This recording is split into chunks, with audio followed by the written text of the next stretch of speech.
If you hate paying taxes, then this video is for you.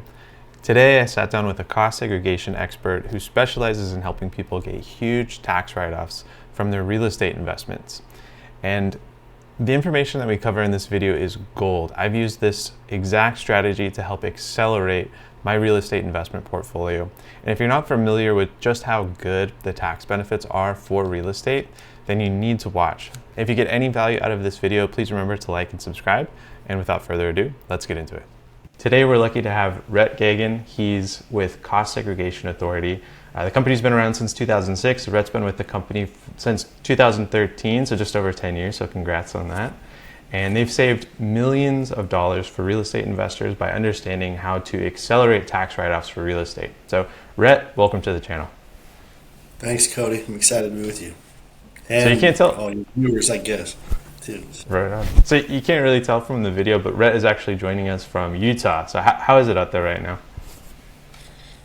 It's turning cold. The trees, the leaves are changing colors. It's beautiful. If you haven't been in Utah or anywhere else that is seasonal, you need to go during the fall. It's really the prettiest time of year.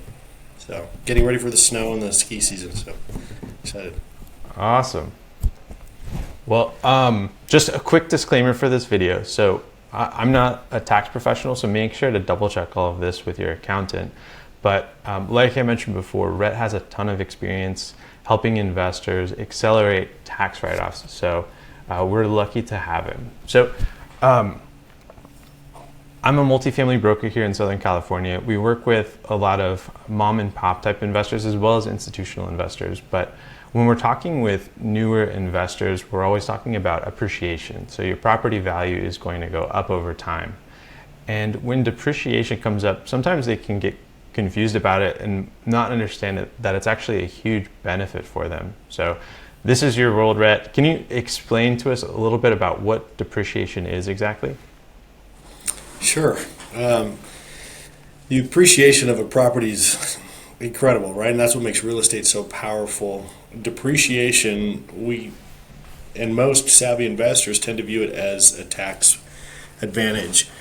In that, the IRS is obviously, you buy a property for $1 million, right? They allow you to depreciate that, to take that cost over a certain amount of time, and to get that back in, as a tax benefit.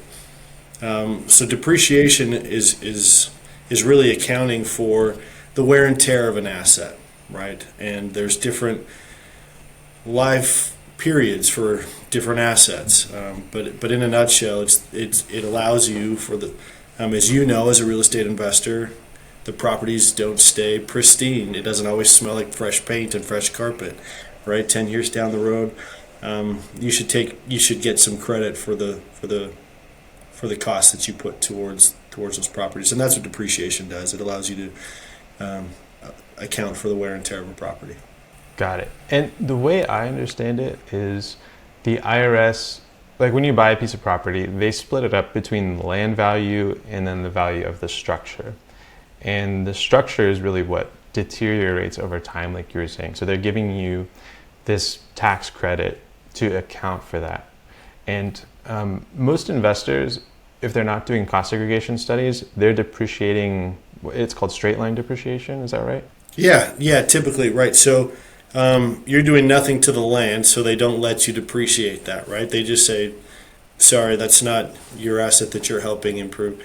But they like to give a lot of value to that. But the rest of it is what they allow you to depreciate.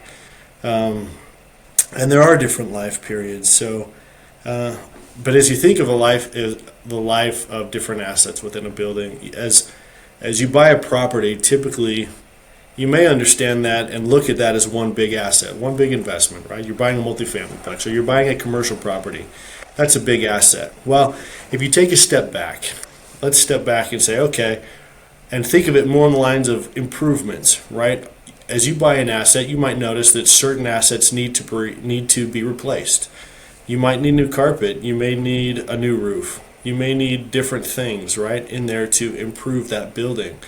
Well, each of those assets actually have their own depreciable life, and according to the IRS. So when we think of cost segregation, and I'm jumping forward a little bit. You haven't introduced that really, but it but if you think of your commercial property and your acquisition as a whole, it sometimes gets lumped together on a typically what we see on a depreciation schedule on a tax return is you bought a building, you paid X for it, and now you're going to get 39 years or you're going to get 27 and a half years to depreciate all that. Well, that's great. But what it doesn't account for is all of the other assets. And all of those other assets actually have their own life.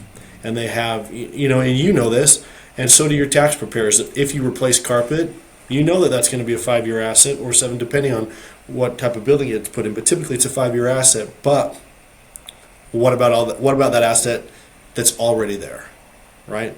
What about all those? And so that's when you think about depreciation, you think about the different lives. It's not doing anything out of the norm. It's just correctly allocating assets, and that's really what cost segregation is. It's giving the correct life to each of those assets within a building. Got it. So I don't know. it sounds like there's a couple different ways that an investor could depreciate a property. So they can either look at the improvements as kind of a bundle and depreciate them over 27 and a half, or did you say 32 if it's commercial 39 property? years, yeah, for right, a non-residential property, yeah. For non-residential. And so they can do that straight line depreciation for those two property types, or they can look at doing a cost segregation study, which sort of breaks the improvements into smaller pieces, which are depreciated at different speeds. Is that basically it? Yeah. Like I just went into to discuss on the improvement side, right? You know what the cost is because you've paid separately and independently for that carpet that you're replacing, or for those cabinets that you just ripped out. You ripped out old cabinets, put in new ones. You know what that costs, and your accountant should know as well what the life of that cost for tax purposes is. But the challenge, and really what has kept it from being just common knowledge for any investor, is that each of those assets, right? How do you determine? Let's take the $1 million cost again, just for easy numbers. How much of that $1 million acquisition, one, is land that you can't depreciate, and two, how much of that should be attributed to those other assets, right? You're not just buying the building, but you're buying every asset inside it, right? There's carpet inside it. There's some type of flooring, or there's cabinetry in there. There's electrical. There's specialty plumbing typically. There's a lot of different assets, right? Including the land improvements on the exterior of the building. But how much of your acquisition is for the trees and shrubs outside? Can you break that out? Do you know? Can you put a number to it? Not typically, right? Even the best tax preparers, unless they have a construction and more construction costing background, engineering background, it's their best guess, right? And so that cost segregation really has methodologies to it that really make sense of what those costs are using nationally accredited costing softwares, right? So approved by the IRS, and it's not a fly-by-night tax strategy that gets audited every everyone are flagged. It's a well-known, and it's in fact just last year an audit guidebook was written out on how these should be done to make sure everybody's following those standards, and the standards that the IRS is going to hold them to, right? So but having somebody that knows how to break that down is important. So investors who own a building and they're considering which depreciation structure they want to go with, why would they choose to do the cost segregation study and break up the improvements into these little categories? Sure. That's a great question, Cody. So what does it matter? And you know what? Sometimes if tax isn't an issue, some investors, they don't, and they're not going to need it, and that's okay, right? And others might not have a tax need, and that's okay. But what's more important, I think, in all of that is to know that this does exist, because We don't know what every year is going to hold. We don't know what our income may be every year, and nor do we know what the economics of the country or the world are going to be every year, and how that's going to impact us. Right. So to understand that this is a strategy that can be used, it's a we work with a number of tax preparers that say this is the golden ticket, this is a golden nugget, this is a because it's a so much of a deduction could come in one fell swoop, right? So why should it matter? If you think of, let's say you've got, you're heavily invested in real estate and that's your avenue, but you've also got $500,000 of income or 300 or whatever that income number might be. Well, if your typical deduction from your real estate transaction, over 27 and a half years is say 30, 40,000, 50,000, whatever that number might be, but you had the opportunity to offset all of that income or a majority of it, or even use it as a tax strategy to take you out of the highest few tax brackets, right? And drop you to a tax bracket if you don't want to be eliminated entirely. But to use it as a tax planning tool to get out of a 37% tax bracket, take you down to a 10% tax bracket. I mean, it's a powerful tool in that way, in that we can accelerate depreciation. Cost segregation doesn't give you more depreciation at the end of the day. At the end of the day, whether or not you've had a cost seg done, after 27 and a half years, you've depreciated the same amount because it's tied to what you paid for it. But is a dollar today worth more than it is in 40 years or 27 and a half years? The answer, unequivocally is yes. So if you understand the time value of money and or you need that tax break,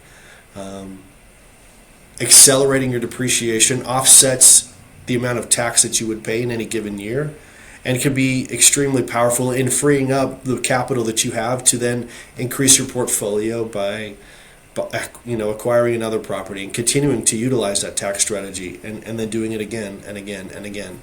And those that really understand that, we see benefiting substantially from utilizing this tax strategy over and over and over again.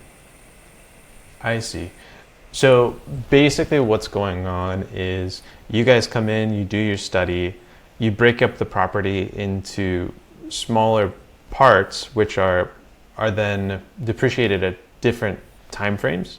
And so you can accelerate and front load a lot of that depreciation. And I wholeheartedly agree with what you were saying about a dollar today being worth way more than a dollar, 40 years from now, because especially with how inflation's going, like it benefits real estate investors big time to be able to take more deductions on the front end, reduce their tax liability so they can then invest more and hopefully hedge against the inflation that we have going on. That's the thought, and those that understand it best are going to find that the practice is useful. So are these studies just for like big time real estate investment companies, or is this something that can benefit like your smaller mom and pop type investor? Yeah, back in the late '90s, really when it came on, into the big picture, right? It was understood and was thought. It was used for places like casinos or huge corporations that had, tons of, multi-million-dollar buildings. We're talking tens of 50, hundreds of million-dollar buildings, right? And so, it over time, though, it's become more understood, and really our mission here has been to educate more fully the entire country, right? I mean, if these laws apply or can apply, if applicable to your tax situation and your income situation, if they apply, then Cody, you should be able to take advantage of that, not just your billion-dollar real estate investment companies, right? Not just those that own hospitals or massive properties. And so that's been our mission, has been to bring that to everybody. We're one of the primary leaders in doing it for single-family homes. We do a lot of those, and there are other cost seg companies across the country that have really pushed that initiative as well, and helped bring that to just the common folk like you and me, right?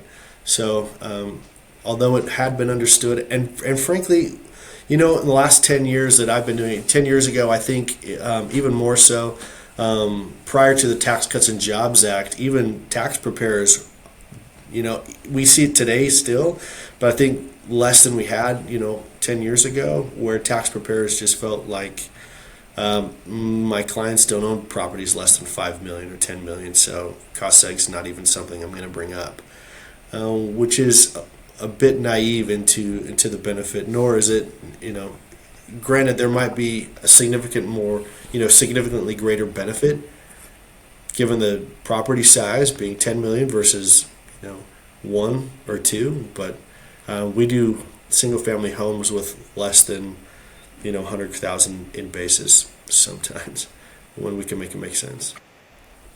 Yeah. Interesting. And actually, that was kind of a loaded question. Yeah.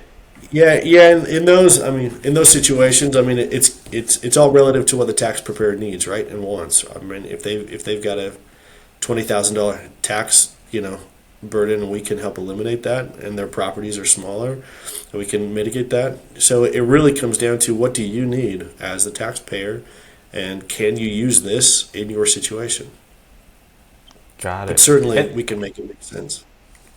Right, and that was kind of a loaded question because you've actually helped me, and I'm a small investor. I would consider myself a small investor with some multifamily properties here in Long Beach, and you mentioned Section 179 of the Tax Cut and Jobs Act. So, actually, right now there's even more significant benefits because of this cost segregation, kind of pairing with that law, where you can not only break up the improvements into different buckets, which will depreciate at different rates, but you get the bonus depreciation.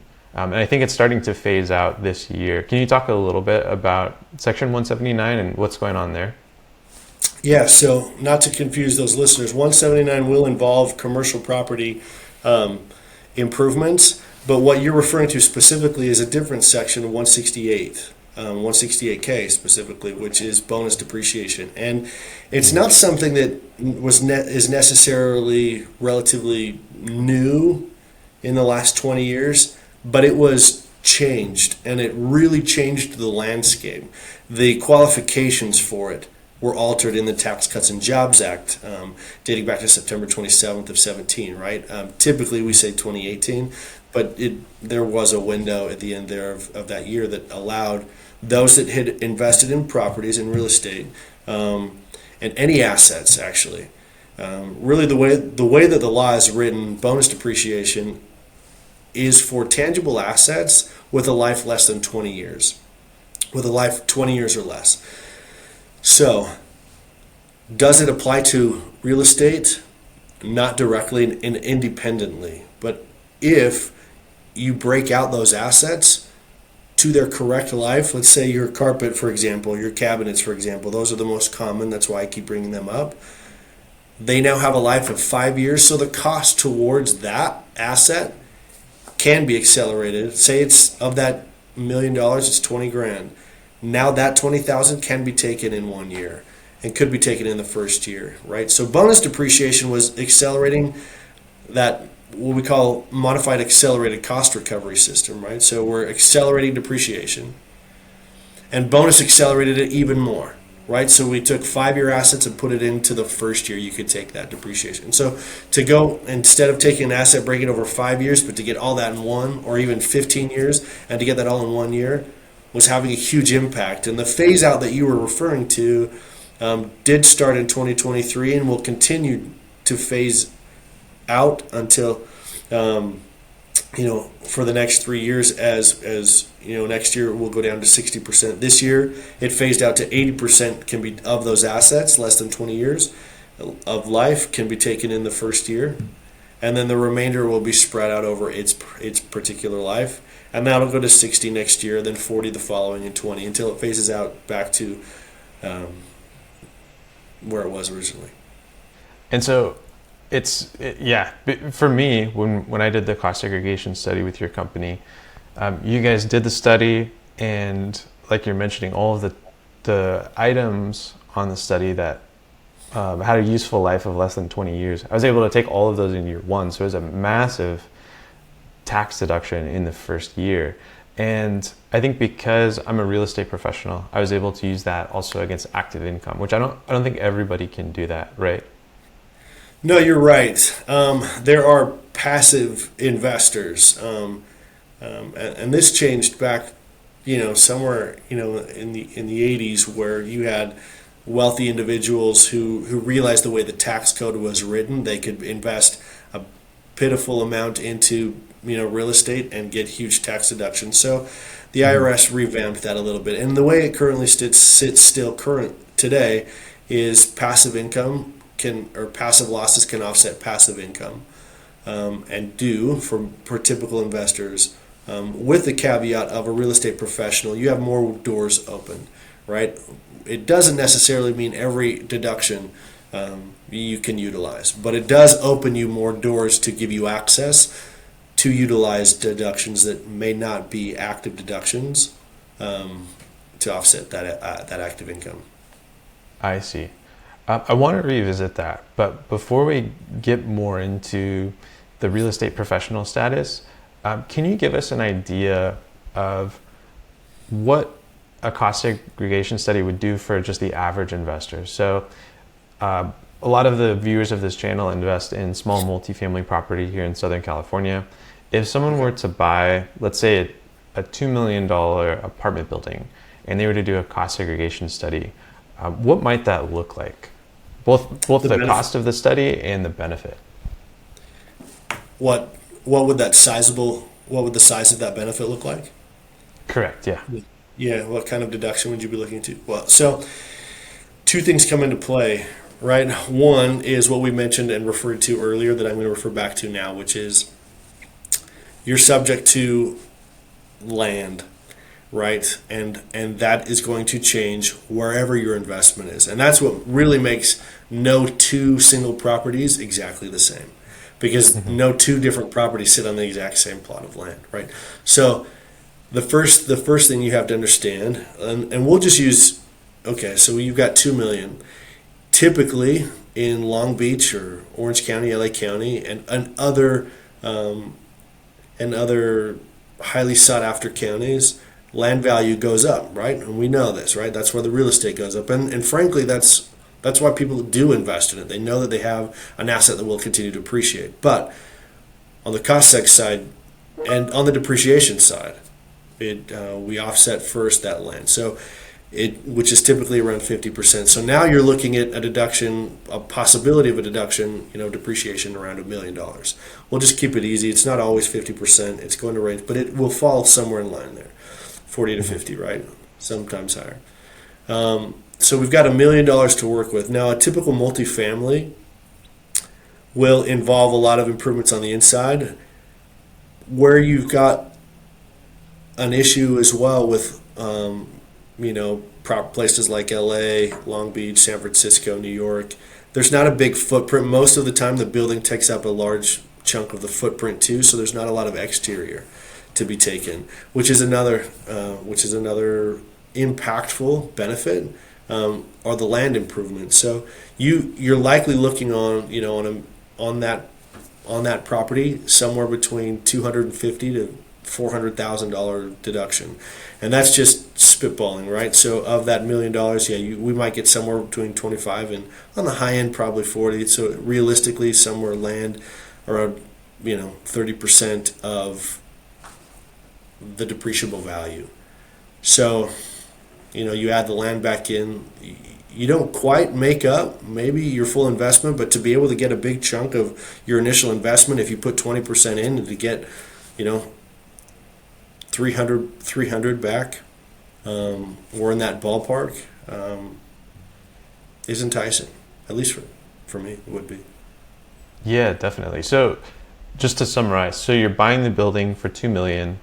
We're separating out the land. We're going to say it's worth half of what you paid for the property, right? So land's worth 1 million, structure's worth 1 million, and then when you're doing the cost segregation study on the structure, you're able to get ballpark 250 to $400,000 in accelerated depreciation, like the Yeah, in shorter like. accelerated depreciation. Yeah, in accelerated depreciation. And so, um, And that, again, like I said, no two properties are the same, and some are going to have a lot of exterior, some are going to have landscaping, some aren't going to have it. They're going to be the full footprint, and so every property, it's important that you take a look at it independently and individually. Most companies I'm familiar with, like ours, provide a preliminary analysis up front that will give you at least a ballpark. Hey, here some give a low end and a high end. We kind of, or some will just give you, a range, kind of an area what they think they're going to get. Hopefully, we supersede that. But like with your property, we expected to get a certain amount. We far surpassed that.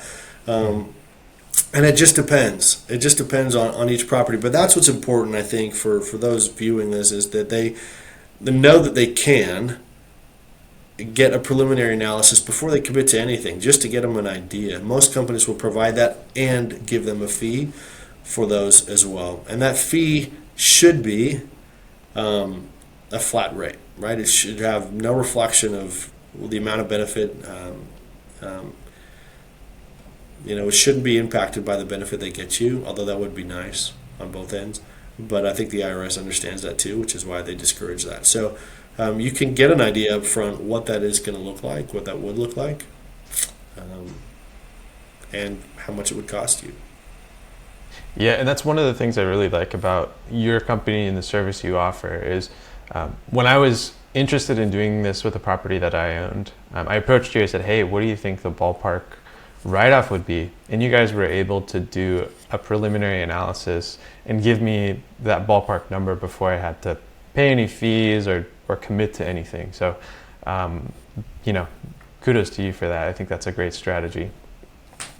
Yeah, no, we want, and hopefully the other thing that comes along with that is a little bit of advisement, right? I mean, if we hope that our company is asking those questions, what's your objective here, right? What are you trying to accomplish? Do you need, we don't want anybody to get into a situation where they feel like, enticed to do this, that, or the other, or it's a great strategy, then ultimately not be able to use it. So hopefully we're working with your tax preparer. That would be ideal. An ideal situation is your tax preparer has a voice in this whole concept as well, and make sure that it's not something that's going to be unfruitful to you in the long run, where you get your hopes up and then you get your dreams dashed, right? So that's our hope, and hopefully there's that conversation happening. Makes sense. And so if somebody is interested in doing a cost segregation study, but they've already owned a building for a couple of years, is it possible for them to still do the cost seg study, or is it something you have to do in the first year when you buy the building? Not at all. Yeah, no, it's not at all a problem. It is a timing thing, though, right? A time value of money. And if we had all the information in all the world, right? What's the world going to be like? What's the economy going to be like? What's your tax situation going to be like in 5, 6, 7, 8 years? What's what your income situation going to be like? So if we had all of those, we could give you the perfect time to do a cost seg. But because we know that's not possible, knowing that you can do this when you need it should be empowering to you, and should be empowering in the sense that you can use it when you need that. What is required, and a couple of things are important to understand there as well, right? We talked about bonus depreciation. Your bonus, and sometimes that gets misunderstood by clients that call in. It's the end of the year. I have a property. I've got to do this cost seg, or I'm going to lose bonus depreciation. The reality is, has nothing to do when you do this or when you don't do this service. Your eligibility for that tax benefit is completely dependent on when you place that property in service, right? So to get that off the table. But then you do what's called a catch-up study. It's another tax, a 481A adjustment to your tax, and your accountant knows what that is, but we provide that tax form allowing you to change the method of accounting that tells the IRS, hey, I was doing this approved method for 3 years, for 5 years, and I'm going to change that. I found out, I saw this amazing, webinar by this stud, Cody Charnell, and he said, I should take a look at this, and so I did. And I'd like to change the way I do my accounting, and it's an automatically accepted change. You just want to make sure it's done right. So a qualified study would be important to do in that case. Something else that's come up is people who are doing major improvements to property that they already own. So it's big now in California to do ADUs on Right. multifamily properties. So if somebody owned a property and then this year they decided, hey, I'm going to invest a bunch of money into it and build an ADU. Let's say maybe they've already done a cost segregation study on the original property. Can they do a second cost segregation study on the new improvements that they're doing? They can, and I think it would be important that they account for them completely and entirely separately, right? The more things get muddled, the more difficult it is to really give you the full benefit. But the short answer to your question is yes, and we do them all the time for ADUs, particularly in California, like you've mentioned. Um, but where it gets muddled is when you do a little bit here, a little bit there, a little bit along the way, and accounting kind of gets messy. And when this went into service and that into service, do it all. Now, our recommendation would be do it all, put it all into service at the same time if this is a strategy you're planning on using, so that it can be utilized most effectively at the time of in-service date. I see. Okay. So changing gears, you mentioned something in your introduction that cost segregation is an approved method for depreciating property. That's the IRS has come out and said that this is okay to do. I know. I think it was 2022, the Inflation Reduction Act. They massively increased the funding for the IRS.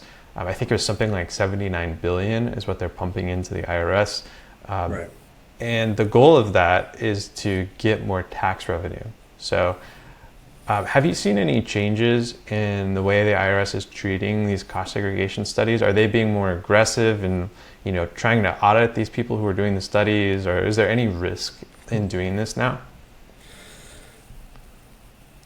The short answer to the question is yeah, we have seen a little bit of a change prior to the Inflation Reduction Act.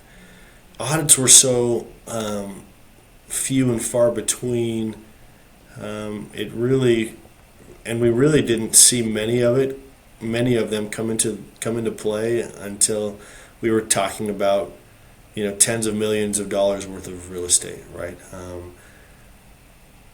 Recently, and oddly enough, and let me be clear, most of the time, and even on these smaller ones that I'll describe now, it's not typically the cost seg the primary reason for the audit. It just is something that's happening within the whole tax portfolio, that they wanted to take a closer look at this. But regardless, we have seen an increase, and my estimation is that these short-term rentals, right? The huge influx of properties and investors that have invested in these Airbnbs, these VRBOs, right? And that strategy, because coupled with it, it can be used, and many tax preparers utilize that benefit to mitigate some of the challenges with real estate professionals. So, because of that, I think there's been an influx, and the IRS is certainly aware. You have cities that are aware. They're trying to ban a lot of these, and you've probably come up, come across a number of communities that don't prefer to have these short-term rentals. Anyway, in my estimation, a lot of the increase there, coupled with bonus depreciation, has been a real reason for the IRS to say, "Hold on, we're going to look at these with more scrutiny," and so they have. And they typically, I mean, here's an insider's view to what those audits are looking like. There's a court case out there that really went contrary to all of the other court cases that substantiate cost segregation, and they're trying to hang their hat on that, not fully understanding really all that was involved there. So it's really and it really only affects residential properties. It's not mitigating cost segregation in and of itself as it is going after particular assets individualized within the cost seg. So that's kind of been our experience this year. which has been different. It's targeted smaller properties. A lot of these VRBOs are duplexes, fourplexes, right? That's kind of been their argument.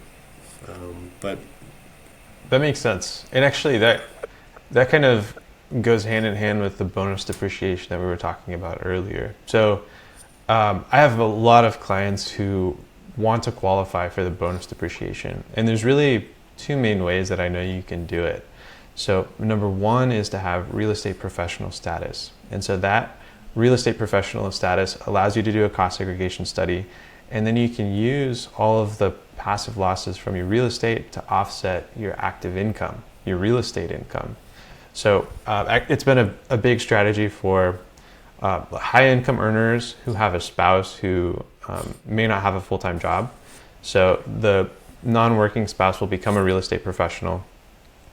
The couple together will buy a piece of real estate, do a cost seg study, and then because one of the spouses has real estate professional status, they can use the real estate losses to offset the income that the main income earner is making. So a lot of times it's like a doctor. So the doctor's income would be sheltered because the spouse has the real estate professional status.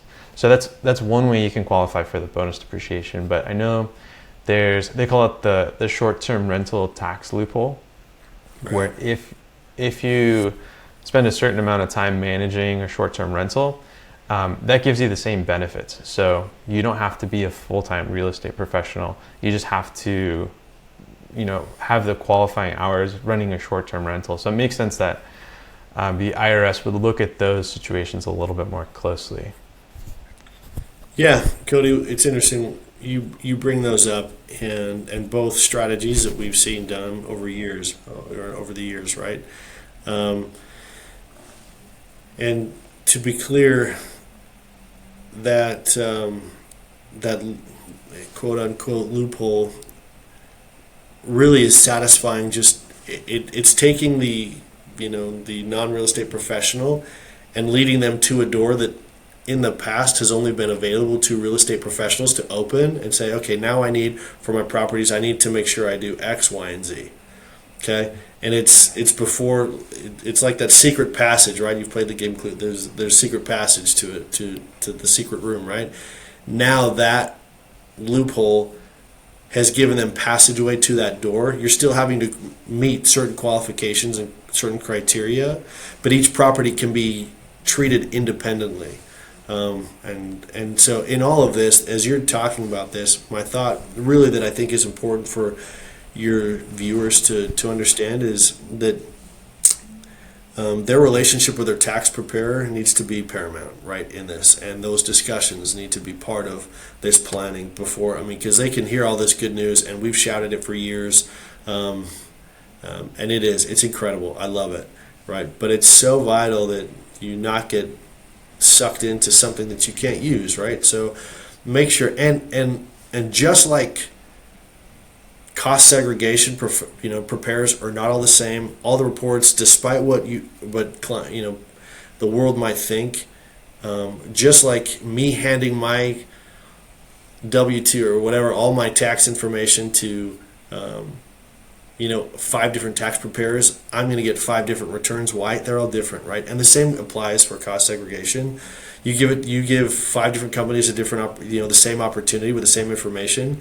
They all have different experience, and so you're not going to get the same result. And that's where we hang our hat on. We feel, but I just want to make it paramount that if your tax preparer you feel doesn't understand this, that's normal. But there are plenty that do. And I'm not here advocating that anybody change their tax preparer, but just make sure that's part of your discussion as you're thinking, hey, I bought a property, I want to do this. Make sure they're involved so it's not, just Cody and I giving you all the greatest advice you've ever heard. Well, perfect. Well, we covered a ton, and I think this has been really valuable. So thank you so much, Rhett. Is there anything else that you want to touch on that you think people should know about cost segregation? There's so I don't. What do I even say? I could talk Sorry, for I hours. hit you with a curveball. I could talk about it for hours. But I think we've highlighted a lot of the important aspects. I would just reiterate: make sure your tax preparer is involved. Make sure you have, you're getting a quality study by someone, not just the cheapest. You're going to get what you pay for in this industry. So if you're after the lowest price, you might get the lowest benefit, right? And that's not always the case, but I have seen it over time be very much part of the practice. There's a lot to it. Um, no one person probably knows all of it or everything, but you know, as far as um, as far as cost segregation authority goes, um, our our entrance into this was a bit unique in that we were, the founders were really heavily involved in construction estimating already and in expert witness work for the construction tunneling industry and et cetera, and others, and expert witnesses in other areas. And so many come into it with a world with accounting goggles on, and so it gives you a different perspective when one who understands and knows real estate make there's a difference in the experience and where their experience comes from. And so we like to hang our hat on the fact that real estate construction wasn't new to us. This wasn't just a tax thing for us. This was something we were doing for decades, right? And so they're not all created the same. So make sure you do your research. Awesome. Well, Rhett, like I said, this has been very valuable. How can people get in contact with you? Yeah, if you'll show or bring up our website, would really just be the quickest way to access those in our company. There should be somebody, no matter where you are in the country, or even internationally. Despite what others might not understand, international properties, there are different accounting rules to it, but it can still apply. So wherever you are, we should have somebody that should be able to help you, could help you. And call me at any time. So if you're interested in making this tax strategy work for you, please feel free to reach out to me. I would love to help you. I also highly recommend Rhett's company, no matter where you are in the US. Thanks again for watching, and remember, invest well, trust Cody Charnell.